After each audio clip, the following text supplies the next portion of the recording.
Hello friends, my name is Justin, and welcome to Be Your Own Zen Master. My intention with this podcast is to share reflections on my practice, what I've learned, how I might improve, and hopefully to offer some encouragement for your own path. So if you'll join me, let's take a few moments to breathe together.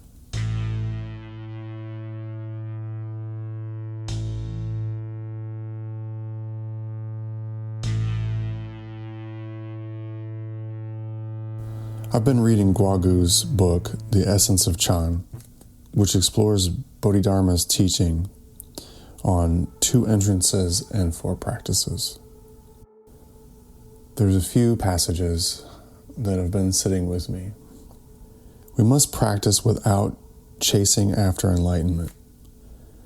If we devote our life to being free from vexations and at the same time devote ourselves to helping others, then it is possible for us to awaken. Practice is about learning to live one's life in accordance with the Dharma, not as a yardstick for others, but as a principle and guide. The essence cannot be taught. It must be realized in practice.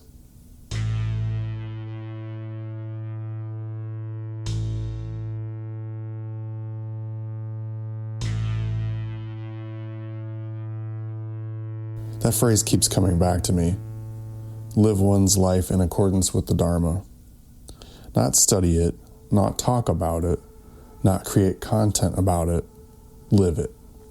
And honestly, I haven't been doing that very well.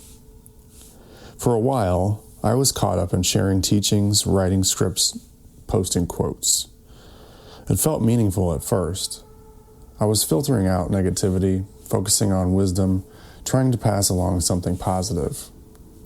But somewhere along the way, I started clinging to all of that. The teachings became less like a refuge, a place where I wanted to live, and more like a shield that I could hide behind.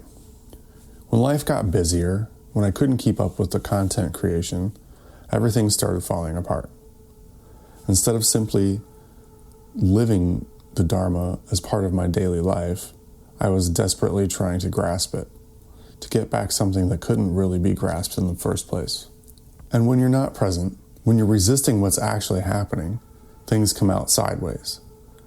For me, that meant depression, anxiety, and anger.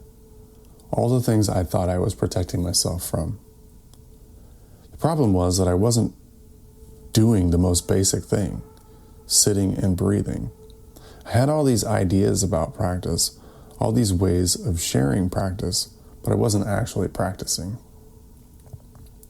So I'm going back to what's simple and sustainable.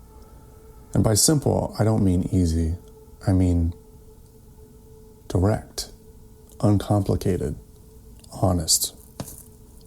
Wherever I go, I have my breath and my body.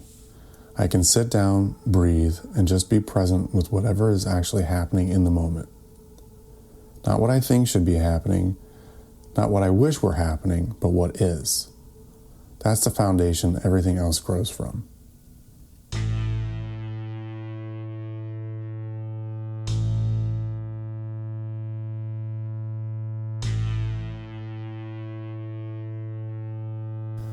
This doesn't mean abandoning all the teaching and sharing, but it does mean getting my priorities straight.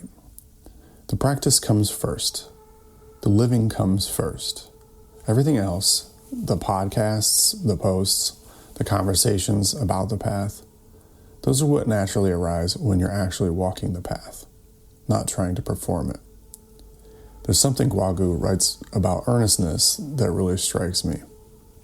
He talks about having a deep yearning to resolve one's own problems, not to fix everyone else's problems, not to become some kind of spiritual teacher or guru, but to genuinely work with your own stuff. To be real about where you're struggling and to show up for that work consistently. That's what I've been missing, the earnestness, the commitment to my own practice before worrying about anyone else's. It sounds obvious when I say it, but it's surprisingly easy to get it backwards, to become so focused on sharing wisdom that you forget to actually cultivate it. And practice, real practice, has to be sustainable. It has to be something I can do when I'm tired, when I'm busy, when I'm not feeling particularly spiritual or inspired. It has to work on ordinary Tuesday mornings and during stressful deadlines and in the middle of arguments with people I love. The breath is always available.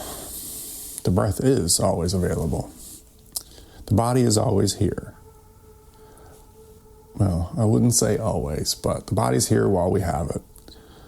Awareness doesn't require any special equipment or perfect conditions. That's the beauty of keeping it simple. You can't lose track of what's essential because it's always right there with you. The podcast, the social media, the sharing, the reflection, none of that is the practice itself. It's just what happens when you live from that foundation of simplicity and presence. A refuge isn't something you perform or display. It's where you actually dwell day after day, breath by breath.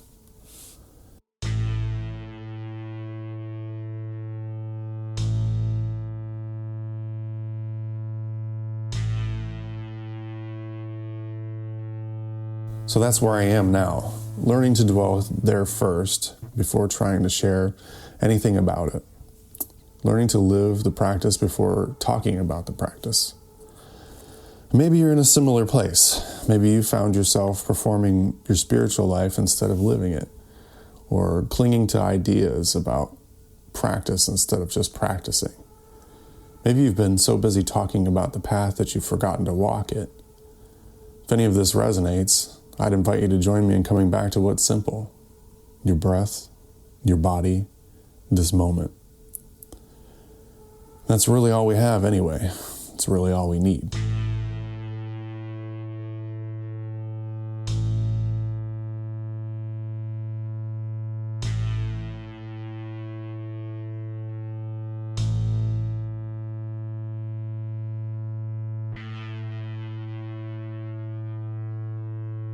Thank you for joining me today, and thank you for your patience as I figure this out alongside you. If you're finding value in these reflections, please share this podcast with someone who might benefit. And remember, be your own Zen master and keep it simple. Until next time, take care.